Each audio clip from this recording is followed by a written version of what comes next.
اعوذ باللہ من الشیطان الرجیم، بسم اللہ الرحمن الرحیم۔ السلام علیکم دوستو، آپ کو خوش آمدید میرے خوشحال زندگی کے چینل پر۔ آج میں آپ کے لیے ایک بہت اچھا وظیفہ لے کر آیا ہوں۔ یہ وظیفہ آپ کی زندگیوں میں نکھار پیدا کرے گا اور آپ کے لیے آسانیاں پیدا کرے گا۔ یہ وظیفہ استغفر اللہ کا ہے۔ اس کو کرنے سے آپ اللہ تعالیٰ کے بہت نزدیک ہو جاتے ہیں۔ یہ آپ کو اللہ تعالیٰ کی طرف مائل کرے گا، اور اصل استغفار اور توبہ دل سے آنی چاہیے۔ استغفر اللہ کا مطلب ہی یہی ہے کہ اللہ تعالیٰ سے گناہوں کی معافی طلب کرنا، اور پھر انسان کو اپنے گناہوں سے بچنے کی بھی کوشش کرنی چاہیے۔ اس وظیفے کو ایمان اور اخلاص کے ساتھ پڑھ کر آپ اللہ کی رحمت اور بخشش حاصل کر سکتے ہیں۔ یاد رکھیں کہ توبہ اور استغفر اللہ کے ذریعے انسان اپنے گناہوں کو بدل سکتا ہے اور بہتر انسان بن سکتا ہے، لیکن سچے دل سے استغفار اور گناہوں سے بچنے کی نیت ہونی چاہیے۔ یہ آپ کی خواہش پر منحصر ہے۔ اسلام میں وظیفے کی کوئی حد نہیں ہے، جس کا مطلب ہے کہ آپ جتنی بار چاہیں کوئی بھی دعا یا ذکر پڑھ سکتے ہیں۔ استغفر اللہ جتنی بار پڑھ سکتے ہیں اس کو پڑھیں، لیکن نیت اور یقین دل کے ساتھ۔ استغفر اللہ ایک دعا ہے اللہ تعالیٰ سے معافی مانگنے کی، جس کا عربی میں مطلب ہے کہ اے اللہ مجھے معاف فرما۔ استغفر اللہ کا مطلب یہ ہے کہ انسان اپنے گناہوں کی معافی کے لیے اللہ سے استغفار کرتا رہے۔ استغفر اللہ پڑھنے سے انسان اپنے گناہوں کی معافی مانگنے کی طاقت رکھتا ہے، اور قرآن و حدیث میں بھی اس عمل کا ذکر ہے۔ استغفر اللہ کا وظیفہ کرنا انتہائی آسان ہے، جس کو آپ بہت آسانی سے کر سکتے ہیں۔ استغفر اللہ کا وظیفہ کرنے کے لیے آپ ان مراحل پر عمل کر سکتے ہیں کہ سب سے پہلے تو آپ نے اپنے وضو کو اور اپنے آپ کو پاک رکھنا، یہ ضروری ہے۔ سکون سے بیٹھیں اور مراقبہ کریں اور استغفر اللہ کا ورد شروع کریں۔ اپنے دل و دماغ کو اللہ کی یاد میں اکٹھا کریں۔ استغفر اللہ آہستہ اور احتیاط سے پڑھیں۔ آپ اسے کسی بھی موسم میں، کسی بھی وقت آپ اس کو پڑھ سکتے ہیں، اور استغفر اللہ پڑھنے کے ساتھ ساتھ اپنے گناہوں کی توبہ کرتے رہیں۔ تو استغفر اللہ کا ورد کرنے کے ساتھ ساتھ آپ توبہ کی نیت بھی کریں اور اللہ تعالیٰ سے توبہ کو بھی طلب کرتے رہیں، اور پھر دوبارہ اپنے گناہوں کی طرف پلٹنا بھی نہیں۔ اس طرح کا اپنے ذہن میں آپ سوچتے رہیں اور تو استغفر اللہ کا وظیفہ کرتے رہیں۔ ان چیزوں کا آپ نے بہت خاص خیال رکھنا ہے، کیونکہ جب آپ کے دل میں، دماغ میں، ہر جگہ یہی چیز ہوگی کہ میں نے اللہ تعالیٰ سے معافی طلب کرنی ہے، اپنے گناہوں کی، اپنے کردہ نہ کردہ گناہوں کی معافی مانگنی ہے، استغفر اللہ کو اسی طرح کر کے اللہ تعالیٰ سے معافی طلب کر لی، کیونکہ وہ تو بڑا غفور رحیم ہے، وہ تو معاف فرما ہی دے گا۔ لیکن استغفر اللہ پڑھنے سے آپ کو کون کون سے فائدہ حاصل ہونے والے ہیں؟ اس وظیفے کو ایمان اور اخلاص کے ساتھ پڑھ کر آپ اللہ کی رحمت اور بخشش حاصل کر سکتے ہیں۔ یاد رکھیں کہ توبہ اور استغفر اللہ کے ذریعے انسان اپنے گناہوں کو بدل سکتا ہے، بہتر انسان بن سکتا ہے، لیکن سچے دل سے استغفار اور گناہوں سے بچنے کی نیت بھی ہونی چاہیے۔ لیکن یہ آپ کی خواہش پر منحصر ہے۔ اکثر لوگ دن میں چند بار استغفر اللہ پڑھتے ہیں، جیسے صبح، شام اور سونے سے پہلے، لیکن اگر آپ اپنے گناہوں کی معافی کی نتائج چاہتے ہیں نا، آپ اس کو زیادہ سے زیادہ پڑھ سکتے ہیں، اور بہتر ہے کہ اسے باقاعدگی سے پڑھیں۔ یہ جو میں نے آپ کو بتایا نا، آپ اس کو زندگی کا معمول بنا لیں، اس کو اٹھتے بیٹھتے چلتے پھرتے بھی پڑھ سکتے ہیں، لیکن ایک مراقبے کی شکل میں پڑھیں گے، وہ خاص اس کے لیے اہتمام کریں گے، تو اس کا زیادہ اثر، کیونکہ آپ صرف اور صرف خالصتاً اللہ تعالیٰ سے مخاطب ہیں اور اپنے لیے خصوصاً اپنے گناہوں کی معافی کے لیے دعا کے طلبگار ہوتے ہیں، تو اللہ تعالیٰ آپ کی اس وقت آپ کے بہت قریب ہوتا ہے، تو وہ آپ کو معاف فرما دیتا ہے۔ یعنی کہ آپ اللہ تعالیٰ سے اپنے گناہوں کی معافی طلب کر رہے ہوتے ہیں نا، تو آپ کو کون کون سے فائدے حاصل ہوتے ہیں؟ وہ 6 قسم کے فائدے ہیں جو آپ کو حاصل ہوتے ہیں۔ پہلے تو گناہوں کی معافی ہے۔ جب آپ استغفر اللہ پڑھ رہے ہوتے ہیں تو آپ اپنے گناہوں کی بخشش کروا رہے ہوتے ہیں، تو اللہ سے اپنے گناہوں کی معافی مانگتا ہے۔ اگر پڑھنے والا دل سے استغفار کرے تو اللہ تعالیٰ اس کے گناہوں کو معاف فرما دیتا ہے۔ اور دوسرا فائدہ تزکیہ نفس ہے، تزکیہ نفس ہے۔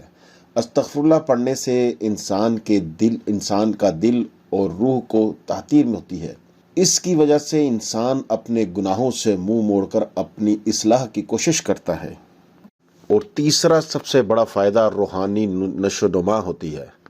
استغفر اللہ کا ورد ایک روحانی عمل ہے جس سے انسان کو خوشی اور سکون ملتا ہے۔ اس عمل سے انسان کی روحانیت بہتر ہوتی ہے اور اس کے اعمال سے اللہ کی یاد تازہ ہو جاتی ہے۔ توبہ اور نئی شروعات۔ استغفر اللہ پڑھنا بھی ترک کرنے اور نئی شروعات کا ایک طریقہ ہے، جس کی وجہ سے انسان اپنے پرانے غلط راستوں کو چھوڑ کر صحیح راستے پر چلنے کا ارادہ کر لیتا ہے۔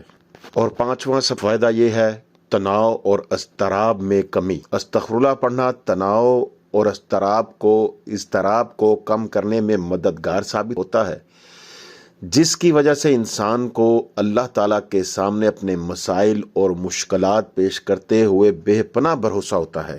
اور چھٹا جو سب سے بڑا فائدہ ذکر یعنی کہ اللہ کا ذکر۔ استغفر اللہ پڑھنا ذکر یعنی کہ اللہ کا ہی ذکر کا ایک حصہ ہے۔ ذکر کرنے سے بندہ اللہ کی یاد میں رہتا ہے اور اس کا دل و دماغ پاک رہتا ہے۔ استغفر اللہ پڑھنا ایک روحانی عمل ہے جس سے انسان کے اخلاق اور روحانیت میں بہتری آتی ہے۔ اور استغفر اللہ پڑھنے والا صدق کے دل سے استغفر اللہ پڑھتا ہے۔ انسان کو اپنے گناہوں سے بچنے کی کوشش کرنی چاہیے۔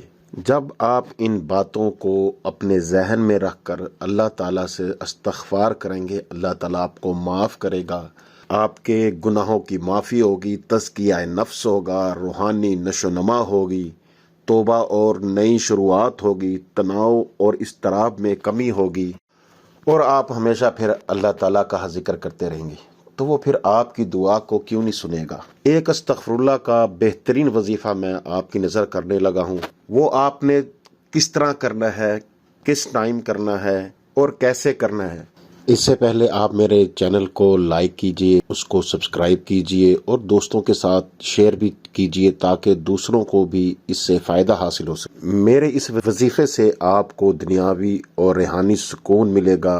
آج کل کے نفسا نفسی کے ایسے وقت میں بہت سارے لوگ رزق کی تنگی کا سامنا کرتے ہیں، جو دنیا کی سب سے بڑی پریشانی ہے، کیونکہ رزق انسان کی بنیادی ضرورت ہے، لیکن زندگی میں ناکامی اور بدقسمتی کی وجہ سے انسان کو رزق کی تنگی کا سامنا کرنا پڑتا ہے، اور بعض دفعہ تو کچھ حاسد رزق پر بندش کروا دیتے ہیں، انسان کا اچھا خاصا روزگار چلتا ہوا بند ہو جاتا ہے اور پھر رزق کے مسائل سے اس کو چھٹکارا حاصل نہیں کر پاتا۔ چلیں آپ کو اب میں اپنے وظیفے پر لے کر چلتا ہوں۔ آپ نے کرنا کیا ہے، آپ نے یہ وظیفہ 7 دن تک کرنا ہے، اور آپ نے صبح فجر کی نماز کے بعد اول و آخر 11 مرتبہ درود ابراہیمی پڑھنا ہے۔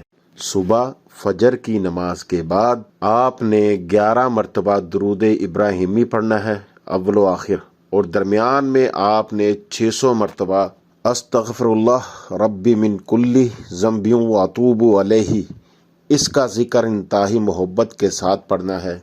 یہ آپ نے 600 مرتبہ پڑھنا ہے، استغفر اللہ ربی من کل ذنب واتوب علیہ، اور پھر اللہ کی بارگاہ سے رزق حلال کی دعا کریں۔ انشاءاللہ تعالی اللہ کے حکم سے اور نبی پاک صلی اللہ علیہ وآلہ وسلم کے صدقے سے 7 دنوں کے اندر اندر آپ کے رزق سے متعلق ہر پریشانی ختم ہو جائے گی، اچھی جاب مل جائے گی، کاروبار میں ترقی اور کامیابی ہوگی، آپ کی ہر قسم کی پریشانی ختم ہو جائے گی، آپ کے ہر قسم کے غم دور ہو جائیں گے، اور آپ جس کام میں بھی ہاتھ ڈالیں گے وہ پورا ہوگا۔ آپ کی راہ میں حائل ہر قسم کی رکاوٹیں ہٹتی چلی جائیں گی، آپ کا ہر دن کامیابی کے ساتھ ہوگا، ہر قسم کی آپ کو کامیابیاں ملیں گی، اور آپ کا گھر ہر قسم کی بری نظر سے محفوظ رہے گا، اور یہ وظیفہ پڑھنے سے دشمن پہ آپ فتح حاصل کر لیں گے،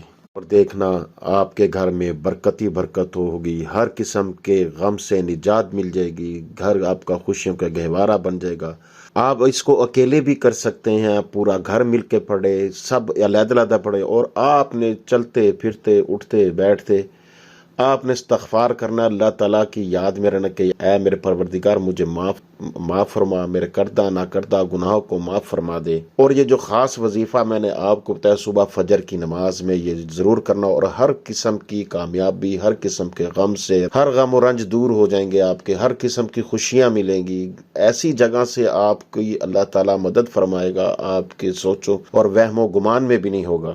اس وظیفے کو ضرور کیجیے گا اور مجھے اپنی نیک دعاؤں میں یاد رکھیے گا۔ اللہ تعالیٰ آپ کو ہمیشہ خوش و خرم اور آباد رکھے اپنے گھروں میں۔ اللہ حافظ۔